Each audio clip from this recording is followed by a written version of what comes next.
आप सभी के हृदय में विराजमान परमात्मा को मेरी राम राम।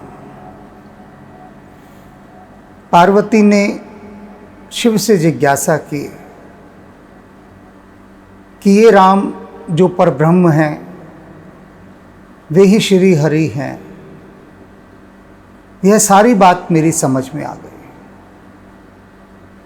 आपने जिस प्रकार से मुझे समझाया, हे शिव, मुझे सब समझ में आ गया।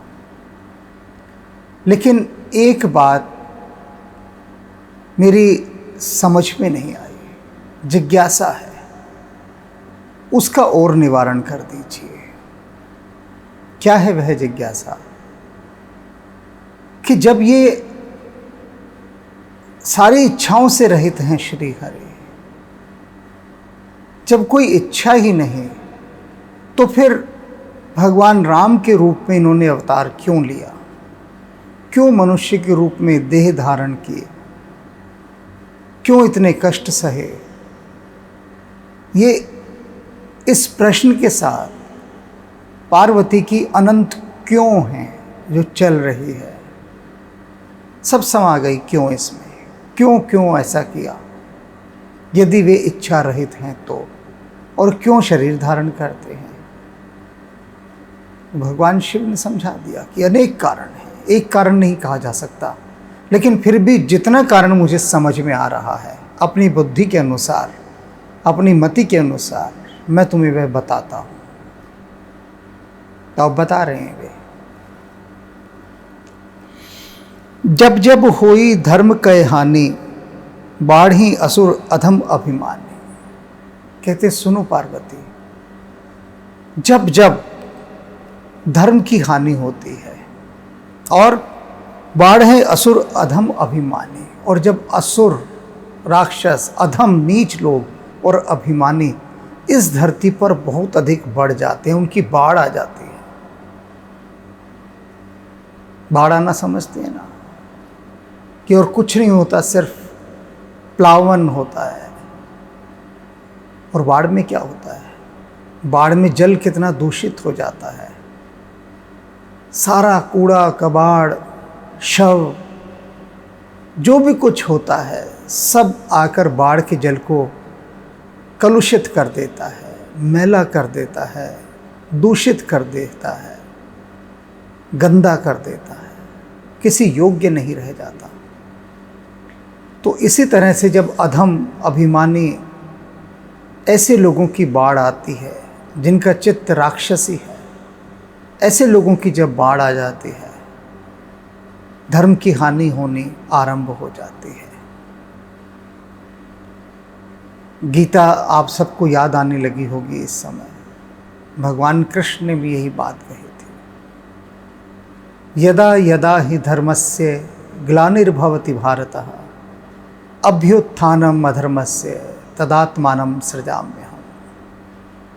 वही बात यहाँ पर भगवान शिव पार्वती से कह रहे हैं कि सुनो पार्वती, जो मेरी समझ में कारण आ रहा है भगवान राम के अवतार लेने का, वह यह है कि नीच, अभिमानी ऐसे लोगों की जो बाढ़ आ गई है, धर्म की हानि हो गई है, और करे अनीति जाय नहीं बरनी, और ऐसी अनीति संसार में फैल गई है, ऐसा अन्याय फैल गया है, जाए न बरनी, जिसका वर्णन नहीं किया जा सकता।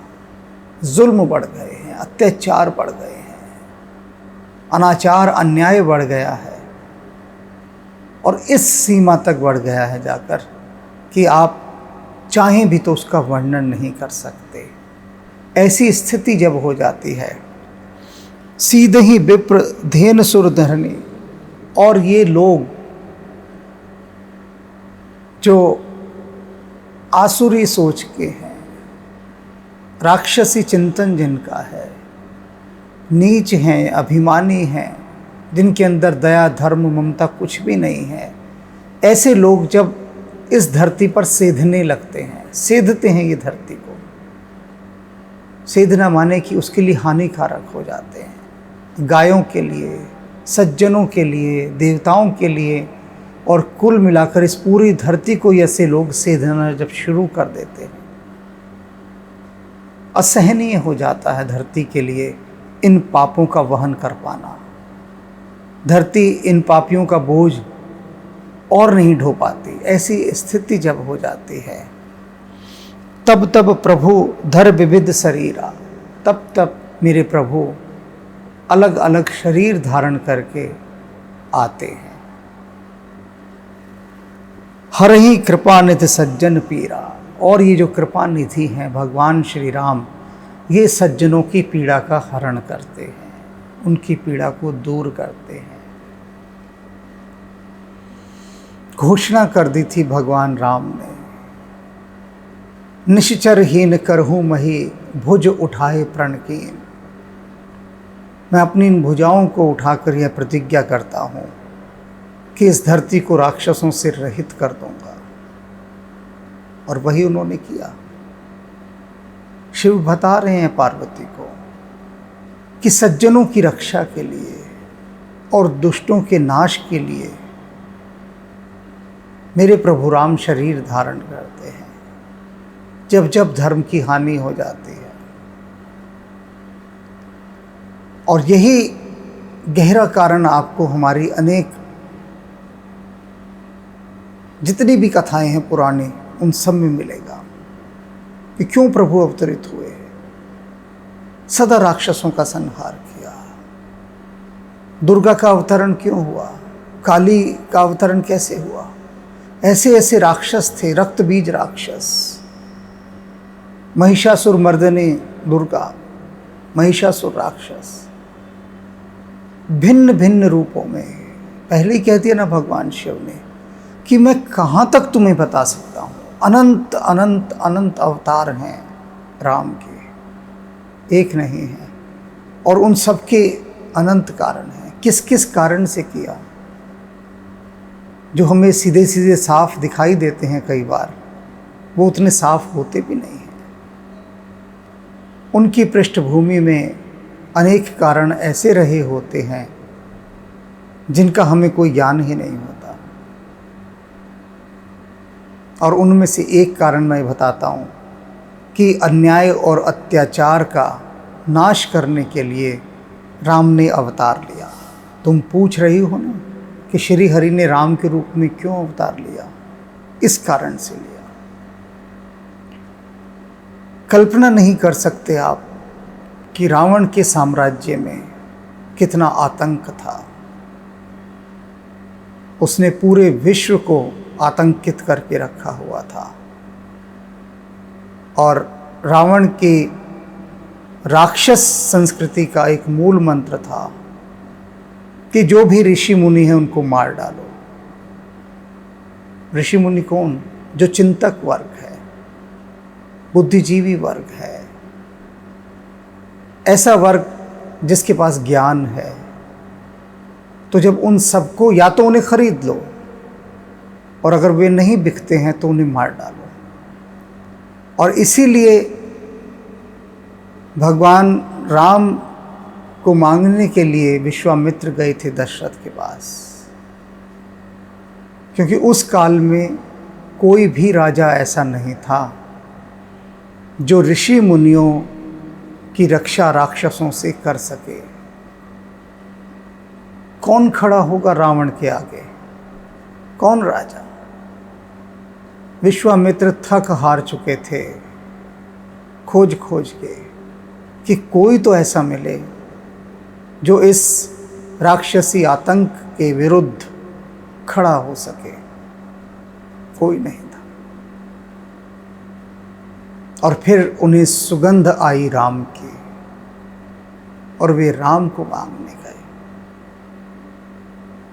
राम इसीलिए अवतरित हुए कि वे ऋषि मुनियों की रक्षा कर सके राक्षसों से। इसीलिए उन्होंने बताया वास्तविक क्षत्रिय कौन है, शूरवीर कौन है, क्षत्रियों को उनकी पहचान याद दिलाने के लिए, राजाओं को उनकी मर्यादा का बोध कराने के लिए। ये सब भूल गए थे कि राजा होना होता क्या है। शूरवीर होना होता क्या है। गुरु गोविंद सिंह जी महाराज फरमाते हैं, सूरा ताही जानिए जे लड़े दीन के हेत, पुरजा पुरजा कट मरे कबहू न छाड़े खेत। सूरा ताही जानिए जे लड़े दीन के हेत। भगवान राम को दीन बंधु इसीलिए कहा गया, वो दीन के हेत लड़े, दीन दुखियों के लिए। पुरजा पुरजा कट मरे कबहू न छाड़े खेत, और युद्ध क्षेत्र को छोड़ा नहीं उन्होंने, डटे रहे। पुरजा पुरजा कट मरे, कट मरने के लिए पूरी तरह से तैयार थे, कटिबद्ध थे। और उन सब आदिवासी, वनवासी, उन सब जनजातियों की रक्षा के लिए जिनको कोई पूछता तक नहीं था, भगवान श्री राम उनकी रक्षा के लिए सन्नद्ध हुए, खड़े हुए। तो शिव कहते हैं, इसलिए श्री हरि ने राम के रूप में अवतार लिया, क्योंकि इन राक्षसों का सर्वनाश करना था। असुर मार थापहि सुरनह राखी ही निज श्रुति सेतु। उन्होंने क्या किया? असुरों को मारा और देवताओं की स्थापना की, सज्जनों की स्थापना की। और उसके बाद वेदों की मर्यादा का जो सेतु टूट गया था, धर्म का जो सेतु टूट गया था, उसकी फिर से स्थापना की। वाली अन्यायी और अत्याचारी हो गया था। उसको मारने के बाद स्वयं नहीं बैठे किष्किंधा के सिंहासन पर, सुग्रीव को बिठाया, और सुग्रीव को चेतावनी देकर बिठाया कि धर्म के मार्ग पर चलना है, अन्यायी और अत्याचारी राजा नहीं हो जाना है। रावण को मारा तो विभीषण को वहाँ बिठाया, और विभीषण के बाद कोई कथा ऐसी कहीं नहीं आती कि विभीषण भी अत्याचारी हो गया, कहीं नहीं। क्योंकि जो भक्ति के मार्ग पर है, भगवान ने उनकी स्थापना की। जिसके पास भक्त का हृदय है, यदि वह राजा बनता है तो उसके भीतर संवेदनशीलता होती है, प्रजा के सुख दुख को समझने की शक्ति होती है, साथ ही साथ संसार की पीड़ा को भी आत्मसात करना जानता है। केवल वही राजनेता, केवल वही राजा, केवल वही राजनेता, केवल वही सत्ताधारी जिसके पास भक्ति का तत्व है। आपने देखा कि जब वर मांगने की बारी आई तो रावण ने क्या वर मांगा? कि मैं किसी से ना मरूं। अब ध्यान से इस बात को देखिएगा, क्यों आवश्यकता हुई उसे ये वर मांगने की कि मैं किसी से ना मरूं?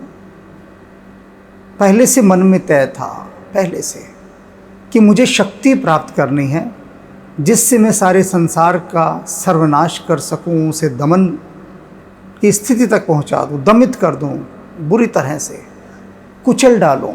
वो मेरे पैरों के नीचे एक कीड़े की तरह मसला रहे पूरा संसार। इसीलिए तो उसने यही मांगा कि मैं किसी से ना मरूं, कोई मुझे पराजित ना कर सके। अधिकांश जो बड़े बड़े राष्ट्र हैं, वे शक्तियां किस लिए अर्जित करते हैं? इसलिए थोड़ी ना कि लोक कल्याण का कार्य करेंगे, वे इसलिए करते हैं कि सारे संसार को सता सकें, निरंकुश शासक के समान उन पर राज कर सकें। इसलिए विभीषण की भी बारी थी मांगने की, तो विभीषण ने क्या मांगा? कुछ नहीं चाहिए, बस आपके चरणों में मेरी भक्ति बनी रहे, उससे ना डिगूं मैं, और अगर डिगने लगूं तो आप संभालेंगे। दोनों की मांग का अंतर देख लीजिए। इसी से समझ जाइए कि कौन राक्षस है और कौन सज्जन है। तो प्रभु ने क्या किया, राक्षसों को मारा और जो देवता प्रकृति के थे उनकी स्थापना की, और इस तरह से जो वेदों की मर्यादाएं हैं, धर्म की मर्यादा है, उसको पुनर्स्थापित किया। जग विस्तार ही बिसद जस राम जन्म कर हेतु, और कहते हैं ये राम के जन्म का कारण था, ये जो मैंने तुम्हें बताया अभी। ये सोई जस गाई भगत भवतरहि, कृपा सिंधु जन हित तन धरहि, राम जन्म के हेतु अनेका, परम विचित्र एक ते एका। कहते भगवान के जो जन्मों की जो गाथाएं हैं, इनको गा गा कर ही मनुष्य भवसागर से पार तर जाते हैं, इन कथाओं को ही गा गा कर। और ये कोई एक कथाएं नहीं हैं, राम जन्म के हेतु अनेका, राम के जन्म के तो अनेक हेतु हैं, अनेक कारण हैं, एक नहीं है। परम विचित्र एक ते एका, बड़े आश्चर्यजनक हैं, परम विचित्र, और एक से एक बढ़कर हैं, सब अलग हैं और प्रत्येक एक से एक बढ़कर है। कारण भी और उनके देह धारण करने का एक रूप भी, एक शैली भी, अलग अलग प्रकार से उन्होंने रूप धारण किए, और इतने विचित्र हैं कि जिनकी हम कल्पना भी नहीं कर सकते। तो शिव कहते हैं कि पार्वती मैं तुझसे क्या कहूँ, कहते ही नहीं बन पाता। दो चार कोई हो तो कह भी दो, अनंत को कैसे कहूँ, अनंत को कहने का कोई उपाय नहीं है। अब कोई अपने मन में यह सोच रहा होगा इस समय कि अनंत को कहने का उपाय कैसे नहीं है भाई। मन के प्रश्न होते हैं लोगों के, जो सहज कर जाते हैं कई बार कि भगवान अनंत है, लेकिन फिर भी अनंत को क्यों नहीं कहा जा सकता। तो मैं उनसे एक छोटी सी बात कहता हूँ कि चलो छोड़ो भगवान को, तो अभी तुम आसमान में कितने तारे हैं ये गिन के बता दो। मुश्किल होगी, रॉकेट शॉकेट लेना पड़ेगा, किराया भाड़ा अमेरिका को कौन देगा इतना। नासा भाई से प्रार्थना करनी पड़ेगी कि भैया रे जरा हमारा तांगा ख़राब हो गया है, बैलगाड़ी का बैल भाग गया है, भैंसा गाड़ी का पहिया टूट गया है, तो भैया अपना रॉकेट दे दे, जरा तारे गिन आए, एक असाइनमेंट मिला है, तो बड़ा भाड़ा लगेगा। तो चलो ये हटा देता हूँ, दूसरा दे देता हूँ कि इस धरती पर जितने वृक्ष हैं उनके पत्ते आप गिन लीजिए। तो आप कहेंगे ये कैसे असाइनमेंट है, ये कोई संभव ही नहीं है। पहले ही आप ये कह देंगे, जो चीज़ें हमारी पकड़ में हैं उनके लिए ही मन कह देगा ये संभव नहीं है। तो जो पकड़ में ही नहीं है वो परमपिता परमेश्वर जो अनंत है, अनादि है, उसको हम कैसे कह सकते हैं, कैसे बखान कर सकते हैं।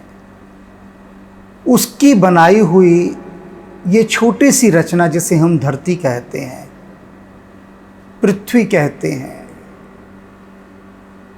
अर्थ कहते हैं, इस रचना, इसको ही नहीं जान सके, इसको ही जानना नहीं हुआ, तो जब एक कण को ही नहीं जान पाए तो विराट को कैसे जानेंगे। यही बात बार बार भगवान शिव कह रहे हैं कि वे राम जो हैं अतर्क्य हैं, किसी भी प्रकार से हमारी बुद्धि में, वाणी में, मन में हम चाहें तो उनको संभालें, संभव ही नहीं है, आ ही नहीं सकते वे। आप चाहें कि आप एक चम्मच में पूरे सागर को ले आएं, नहीं ला सकते। लेकिन बूंद समुद्र समाना, कबीर साहब कहते हैं,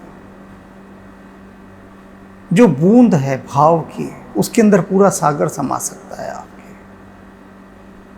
इतनी पात्रता होती है भाव की कि आप पूरे परमात्मा को उसमें समाविष्ट कर सकते हैं और स्वयं परमात्मा रूप फिर हो जाते हैं। कितनी गहरी बातें हैं ये, अभी उन बातों में नहीं जाना। सिर्फ इसी पर हम ठहरे हुए हैं कि भगवान शिव ने पार्वती को समझाया कि इस कारण से भगवान राम ने अवतार लिया, देह धारण के। जब अति हो जाएंगे, धरती पर ऐसे राक्षस सेधने लगेंगे, तब जो पुकार उठती है लोगों के भीतर से, त्राहि त्राहि की, रक्षा करो प्रभु, बेड़ा पार लगाओ, तब प्रभु को आना ही होता है। और फिर वो आते हैं देह धारण करके। तो ऐसे ही श्री राम आए हैं। जन्म एक दो कहूँ बखाने, कहते हैं पार्वती अनंत जन्म है ना, चलो मैं एक दो की कहानी तुमसे कहता हूँ, सिर्फ अधिक तो कह ही नहीं पाऊंगा। इतनी तुमने विनती की है, जानना चाहा है, गहरी जिज्ञासा से भरी हो, प्रेम से भरी हो, शिष्य भाव से भरी हो, तो मैं तुम्हें एक दो जन्मों की कहानी सुना देता हूँ, अवतारों की, एक आध अवतार की, क्यों और किस कारण से लिया। सावधान सुन सुमति भवानी, कि हे सुमति, पहले कहा था सयानी सुंदर मुख वाली, अब पार्वती से कह रहे हैं हे सुमति, सुंदरमति वाली। हे भवानी, बड़े ध्यान से तुम अब इस बात को सुनना, इन प्रसंगों को सुनना, इन अवतारों की कथाओं को सुनना। द्वारपाल हरि के प्रिय दो, जय और विजय जान सबको। कहते हैं श्री हरि के दो द्वारपाल थे,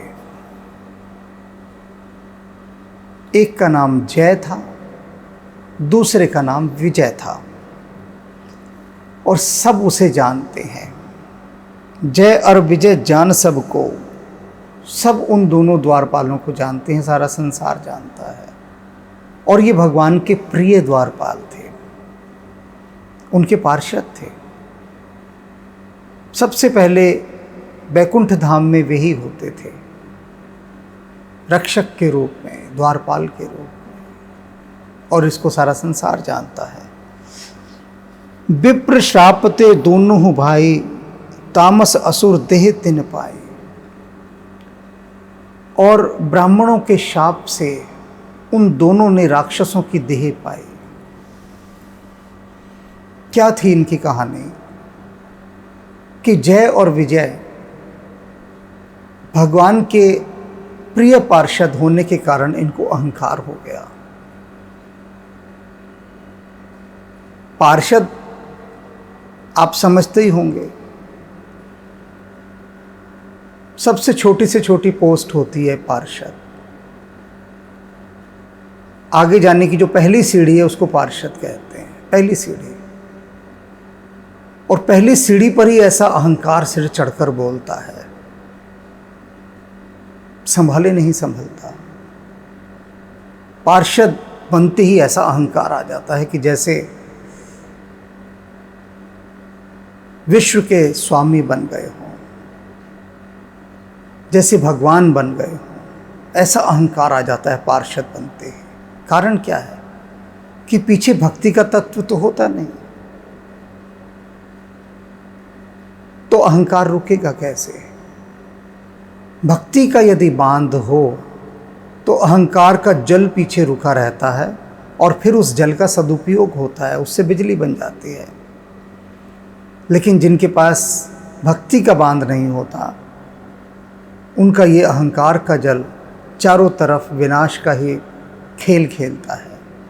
तो अब ये जो दोनों पार्षद थे जय विजय, इन्हें बहुत अहंकार हो गया था। एक तो हम प्रिय है भगवान विष्णु के, और हमारे अनुमति के बिना अंदर कोई प्रवेश नहीं कर सकता। भगवान श्री हरि के दर्शन करने के लिए सनकादिक ब्राह्मण आए, 4 थे ये। सनक ऋषि, और उन चारों को पहले से ही अनुमति थी कि ये कभी भी वैकुंठ लोक में आ सकते हैं, बिना किसी बाधा के इन्हें कोई नहीं रोकेगा। किंतु अहंकार में भरकर जय और विजय ने उनको द्वार पर ही रोक दिया कि जी आप नहीं जाएंगे अंदर। उन सनकादिक ऋषियों ने बहुत कहा जय विजय से कि भाई हम तो प्रभु के प्रेमी हैं, उनके दर्शन के लिए जा रहे हैं, और तुमको ये शोभा नहीं देता कि जो सिर्फ दर्शनार्थ आए हैं उनको रोक लो, भक्तों को रोक लो, ब्राह्मणों को रोक लो। और तुम रोकने वाले होते कौन? जब श्री हरि ने ही हमें अनुमति दे रखी है कि आप कभी भी आ सकते हैं, तो तुम्हारा रोकना बनता ही नहीं है। लेकिन अहंकार में भरे हुए जय विजय ने उनको प्रवेश की अनुमति नहीं दी।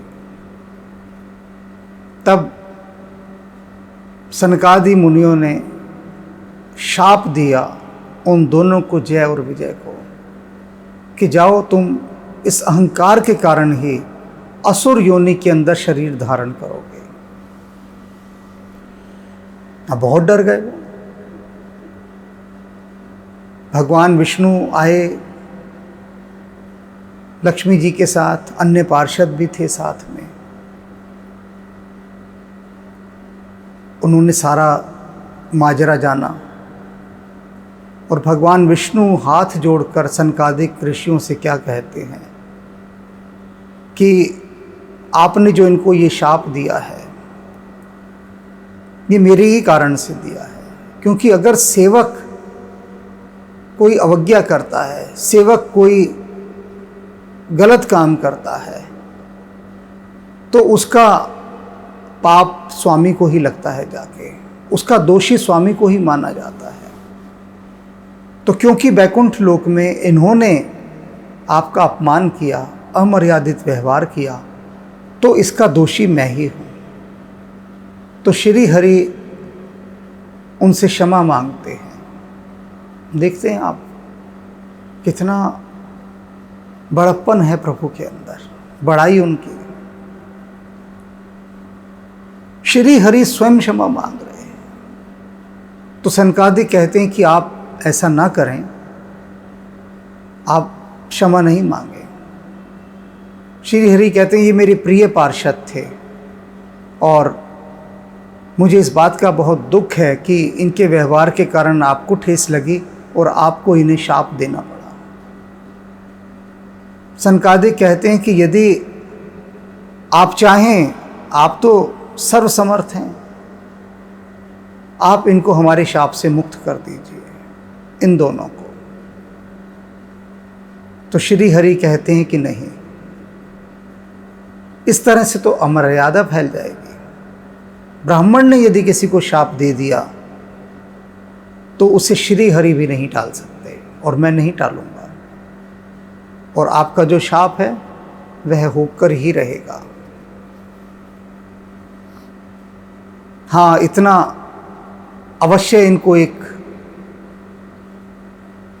छूट दी जा सकती है, एक पक्षपात इनके साथ छोटा सा किया जा सकता है, एक डिस्काउंट दिया जा सकता है कि जब ये उस असुर देह के अंदर आएं तो उस देह में भी हर समय मेरा ही ध्यान करते रहें, शत्रु भाव से मेरा ध्यान करें, और मैं ही इनकी देह को मुक्त करके, इनका नाश करके, इनको मार कर फिर से वैकुंठ लोक में ले आऊँगा। लेकिन आपका शाप रहेगा। और जय विजय को राक्षसों के, असुरों की योनि में जन्म लेना पड़ा।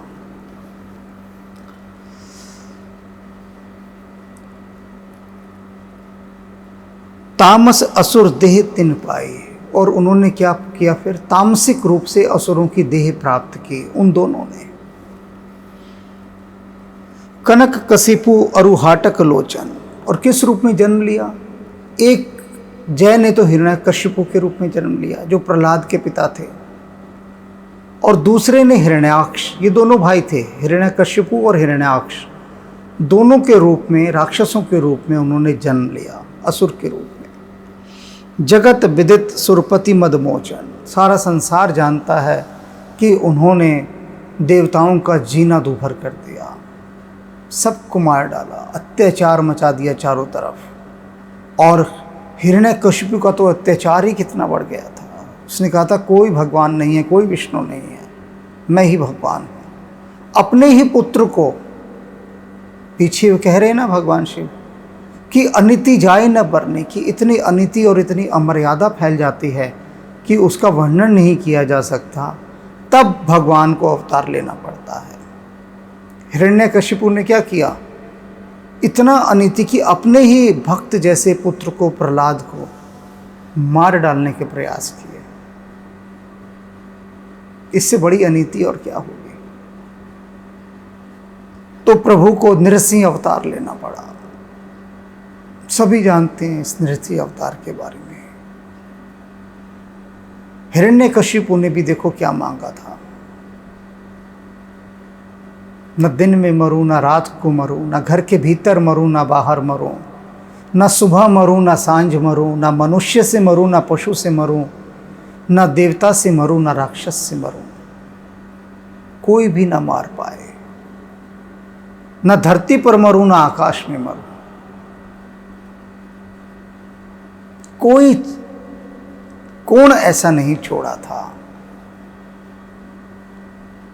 ऐसी जटिल, ऐसी कॉम्प्लिकेटेड उसने शर्त रख दी थी अपने मरने की कि किसी विधि से कोई नहीं मार सकता था। सब थक हार गए थे मारने वाले, सारे देवता, सारी शक्तियां, सब निराश कि कैसे मारे हिरण्यकशिपु को। वरदान ऐसा था। अब क्यों ये ऐसे वरदान लेते रहे राक्षस हमेशा से? सभी जानते थे कि उनको बनना ही जालिम है और कुछ नहीं। एक जालिम आदमी जब हथियार लेता है, क्या सोच कर लेता है कि वो मारेगा दूसरों को, बचाएगा दूसरों को, ये सोचकर थोड़ी ना लेता है, पहले से तय था। तो इनको मारने के लिए भगवान ने नृसिंह अवतार लिया, जो ना मनुष्य था ना पशु था, दोनों का संगम था, मेल था, विचित्र था। और जैसे ही नृसिंह अवतार को देखा हिरण्यकशिपु ने, वो भीतर तक कांप उठा। तो अवतार का एक हिस्सा बता रहे हैं शिव कि मैं एक दो ही बताता हूं तुम्हें। हिरण्यकशिपु और फिर हिरण्याक्ष। हिरण्याक्ष को मारने के लिए भगवान ने शुकर अवतार लिया था, सूअर के रूप में अवतार लिया। सूअर से कितनी घृणा लोग करते हैं, लेकिन हमारी भारतीय मनीषा में, भारतीय संस्कृति में हमने किसी को भी घृणित नहीं माना, किसी से भी घृणा ना हो। इसलिए भगवान ने, हम जब कहते हैं कण कण में भगवान है, तो सूअर में नहीं होगा क्या? तो भगवान ने ये दिखाने के लिए सूअर की योनि में भी अवतार लिया कि आप सूअर से भी कैसे नफरत कर सकते हैं, आप उसको भी नमस्कार करेंगे कि अरे इसमें तो भगवान ने अवतार लिया था।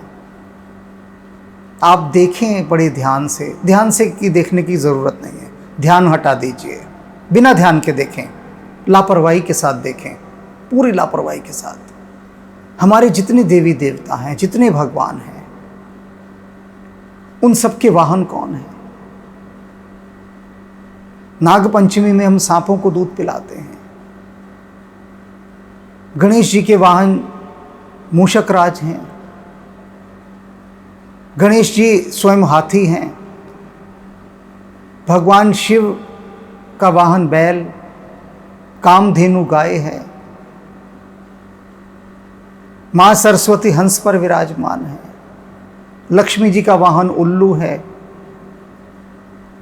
कुत्ता, जिसे लोग गाली के नाम पे इस्तेमाल करते हैं, कुत्ता शब्द को, भैरव बाबा का वाहन है। कितने गिनाएं, कितने गिनाएं।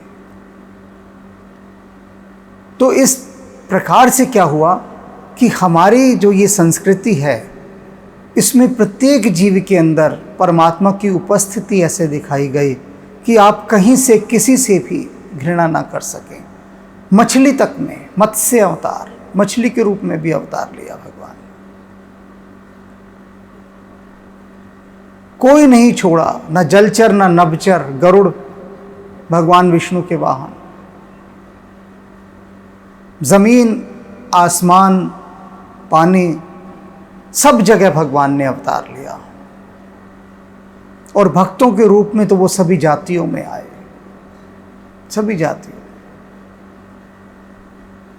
तभी भगवान शिव कह रहे हैं ना कि पार्वती मैं कहाँ कहाँ तक कहूँ, ये तो कुछ नाम चलते फिरते मुझे याद थे जो सभी को होते हैं। कोई मैं बहुत बुद्धिमान ज्ञानी वगैरह कुछ नहीं हूँ। ये जो नाम मैंने आपको गिनाए हैं, बच्चा बच्चा जानता है भारत का इन नामों को, ये सारे वाहनों को।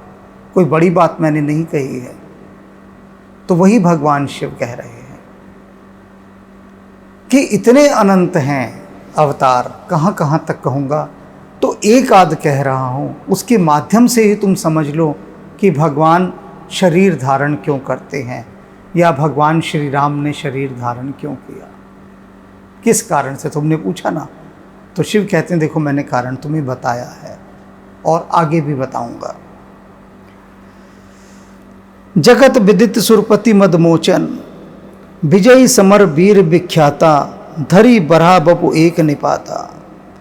कहते हैं वो दोनों भाई जय विजय जो थे, जब उन्होंने हिरण्यकशिपु और हिरण्याक्ष के रूप में अवतार लिया तो चारों तरफ तबाही मचा दी, क्योंकि दोनों एक से एक बढ़कर वीर थे। धर बराह बपु एक निपाता, एक को तो भगवान ने क्या किया, सूअर का अवतार लेकर मार डाला। होय नरहर दूसर पुन मारा, और फिर दूसरे को नरसिंह का अवतार लेकर मार डाला, क्योंकि अत्याचारी थे। उन्हीं अत्याचारियों का नाश करने के लिए श्री हरि अवतरित होते हैं।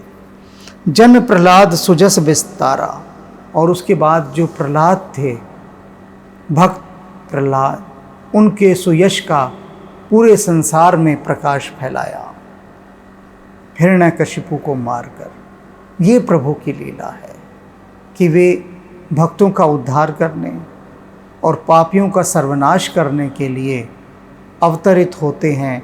जब जब धर्म की हानि होती है, अहंकार बढ़ जाता है, पाप बढ़ जाता है, अनीति बढ़ जाती है और अधम लोगों की संख्या बढ़ जाती है। चारों तरफ जो बहुतायत होती है वो नीच लोगों की होती है, असंवेदनशील लोगों की होती है, जालिमों की होती है, अत्याचारियों की होती है।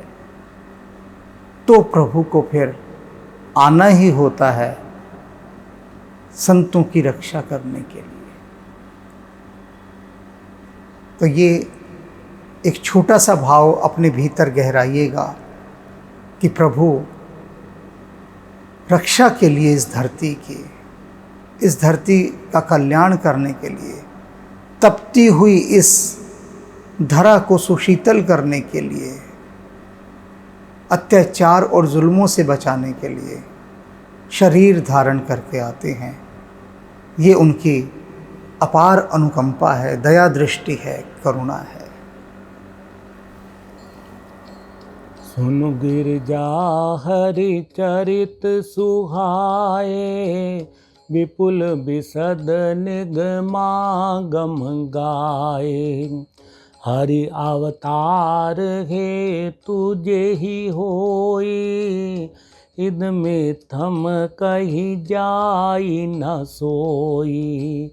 राम अतर कह बुद्धि मन बानी, मत हमार अस सुनहि सयानी।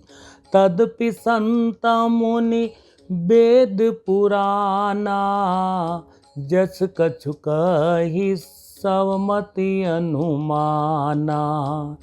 तस मैं सुमुखी सुनावहूँ तो ही, समुझी परई जस कारण मोहि। जब जब होई धर्म के हानि, बारै असुर अधम अभिमानी। करई अनीति जाई नहीं बरनी, सीधई मृप धेनु सुर धरनी। तब तब प्रभु धरि विविध शरीरा, हरई कृपा निधि सज्जन पीरा। हरई कृपा निधि सज्जन पीरा। असुर मारि थापई सुरन, राखई निज श्रुति सेतु।